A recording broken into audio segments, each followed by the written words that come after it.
Place maintenant à notre chronique du samedi. Retour sur info, on revient sur les émeutes qui ont éclaté en Tunisie.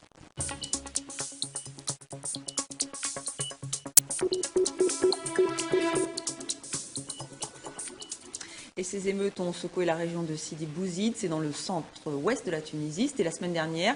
Il y a eu au moins 2 victimes, la dernière en date est morte vendredi de ses blessures. Alors souvenez-vous, c'est la tentative de suicide d'un jeune Tunisien le 17 décembre dernier qui a tout déclenché. Le jeune homme, vendeur ambulant de fruits et légumes, s'était fait confisquer sa marchandise et fait humilier par la police municipale. Un vaste élan de solidarité s'en est suivi dans le pays, d'où ces manifestations.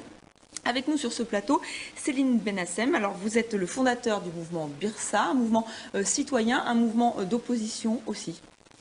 On peut dire ça comme ça? Birsa, c'est un mouvement citoyen.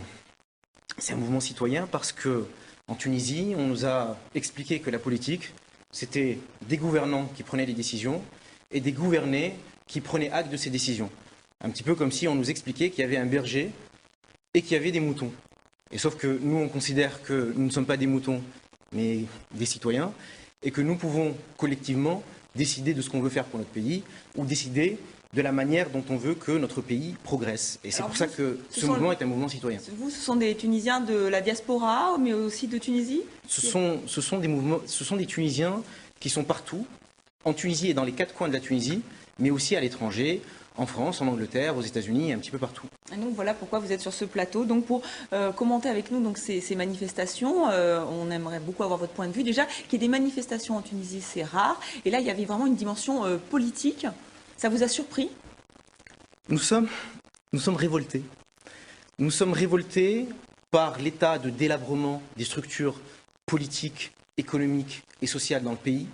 Nous sommes révoltés de voir quelqu'un qui doit s'immoler par le feu avant qu'il n'y ait une réponse gouvernementale. On est révolté surtout et aussi de voir les réponses qui ont été apportées à ces manifestations. Oui. C'est-à-dire, quand vous dites vous êtes révolté, le mouvement Birsa, mais aussi vous voulez parler là on sent qu'il y a vraiment une colère des Tunisiens, d'où ces manifestations qui sont très difficiles puisque elles sont réprimées d'habitude. Mais de toute la jeunesse tunisienne.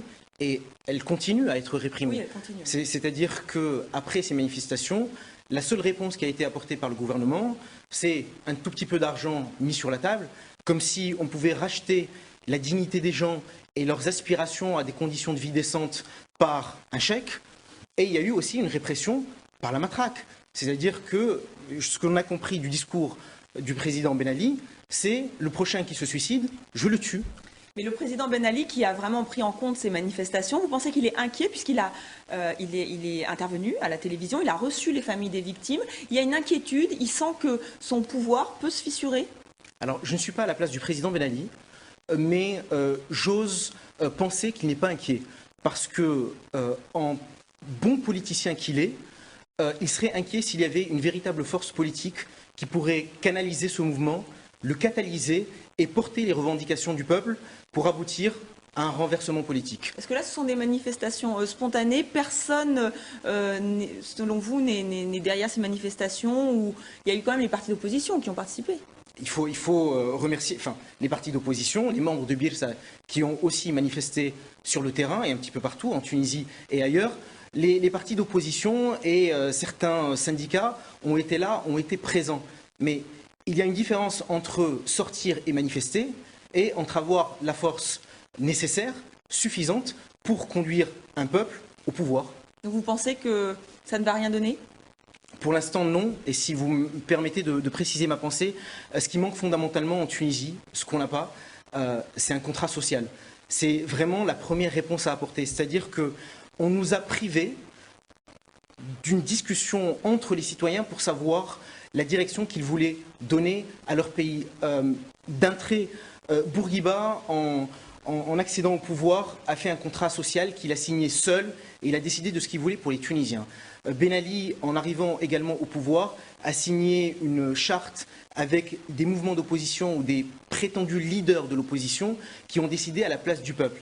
Jamais le peuple ne s'est réuni pour décider de ce qu'il voulait. Et c'est absolument... Vous espérez changer les choses avec ce mouvement Birsa. Merci, absolument. Merci beaucoup Céline Benassem d'avoir participé à ce premier retour sur info de l'année.